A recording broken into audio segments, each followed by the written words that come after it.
Hello' everyone, good evening সকলোকে। আজি মই নৱম শ্ৰেণীৰ পোহৰৰ বাটেৰে আগবঢ়া গাঁওখন নামৰ পাঠটিৰ পৰা কেইটামান কুৱেশ্যন লৈ আহিছোঁ, যিখিনি পাঠৰ ভিতৰুৱা কুৱেশ্যন। ৰাজস্থানৰ ৰাজধানী কি? 1 নম্বৰ কুৱেশ্যনটো হৈছে, আমি সকলোৱে জানো ৰাজস্থানৰ ৰাজধানী জয়পুৰ। নেক্সট কুৱেশ্যন, পোহৰৰ বাটেৰে আগবঢ়া গাঁওখন বুলি কোনখন গাঁৱৰ কথা কোৱা হৈছে? ৰাজস্থানৰ পিবলান্তি নামৰ গাঁওখনৰ কথা কোৱা হৈছে। উদয়পুৰ কাৰ জন্মস্থান বুলি কৈছে? উদয়পুৰ মহাৰাণা প্ৰতাপৰ জন্মস্থান বুলি কৈছে। উদয়পুৰ কোন জিলাৰ অন্তৰ্গত? উদয়পুৰ হৈছে ৰাজছামণ্ড জিলাৰ অন্তৰ্গত। মাৰ্বল পাথৰৰ বাবে কোনখন গাঁও গ্ৰীনিজ ৱৰ্ল্ড ৰেকৰ্ডছত স্থান পাইছিল? ৰাজস্থানৰ পিপলান্তি গাঁওখন।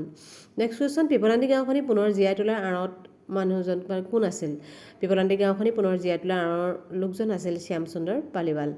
কোন শ্ৰেণীত ৰাজস্থানৰ শিক্ষা বিভাগে পিপলান্তি গাঁৱৰ বিষয়ে পাঠ্যক্ৰম অন্তৰ্ভুক্ত কৰিছে? পাঠ্যক্ৰমত 7ম আৰু 8ম শ্ৰেণীৰ কাৰণে।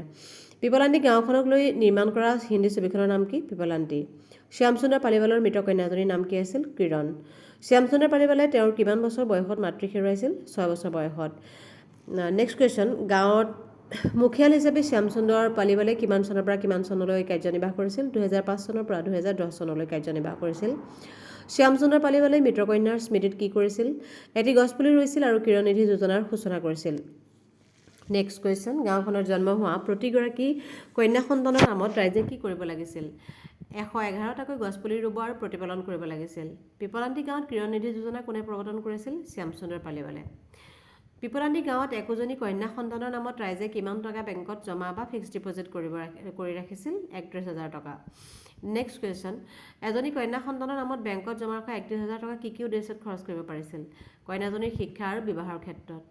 নেক্সট কুৱেশ্যন, এজনী কন্যা সন্তানৰ নামত বেংকত জমা ৰখা 31,000 টকা বেংকত কেনেকৈ জমা ৰাখিছিল? ৰাইজে তাৰ 21,000 টকা আৰু পিতৃ মাতৃ তথা অভিভাৱকে 10,000, মুঠ 31,000 টকা জমা কৰিছিল বেংকত। পিপলান্তি গাঁৱৰ অধিবাসীৰ সংখ্যা কিমান? পিপলান্তি গাঁৱৰ অধিবাসীৰ সংখ্যা হৈছে 8,000। কোনে কেতিয়া গছত ৰছী বান্ধিছিল? পিপলান্তি গাঁৱৰ ছোৱালী আৰু মহিলাসকলে ৰাখী বন্ধনৰ দিনা গছত ৰছী বান্ধিছিল। নেক্সট কুৱেশ্যন, ভাৰতৰ কোন ৰাষ্ট্ৰপতিয়ে পিপলান্তি গাঁৱলৈ গৈছিল আৰু ৰাষ্ট্ৰপতি পুৰস্কাৰ আগবঢ়াইছিল? 2007 চনত ভাৰতৰ মাননীয় ৰাষ্ট্ৰপতি ডক্টৰ APJ আব্দুল কালামে পিপলান্তি গাঁৱলৈ গৈ ৰাষ্ট্ৰপতি পুৰস্কাৰ আগবঢ়াইছিল। কিমান চনত ভাৰত চৰকাৰে স্বচ্ছ ভাৰত অভিযান আৰম্ভ কৰিছিল? 2015 চনত।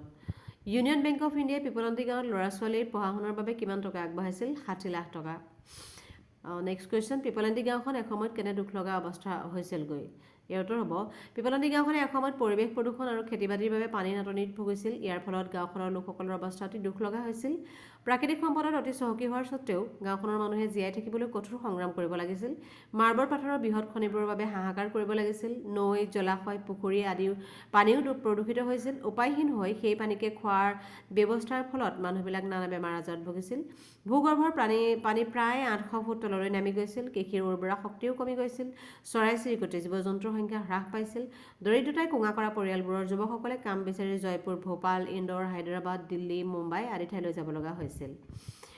লাষ্ট কুৱেশ্যন, পিপলান্তি গাঁৱৰ প্ৰতি কৰা চৰকাৰৰ উন্নয়নমূলক কামসমূহ উল্লেখ কৰা। পিপলান্তি গাঁৱত পৰিৱেশ প্ৰদূষিত কৰা আৰু প্ৰকৃতি ধ্বংস কৰা সেই গাঁৱৰ বৃহৎ ব্যৱসায়ীৰ দ্বাৰা গঢ়ি উঠা মাৰ্বল পাথৰৰ খনিবোৰ ৰাজস্থান চৰকাৰে বন্ধ কৰি দিলে। গাঁওখনৰ ৰাস্তা পথবোৰ পকী কৰি দিলে। চৰকাৰী বিদ্যালয়ও স্থাপন কৰি দিলে। পোহৰৰ বাটেৰে আগবঢ়া গাঁওখনৰ প্ৰশ্নসমূহ পাঠৰ ভিতৰুৱা প্ৰশ্নসমূহ ইমানেই আছিলে। ভিডিঅ'টো যদি ভাল লাগিছে লাইক আৰু ছাবস্ক্ৰাইব কৰি দিবা। ধন্যবাদ।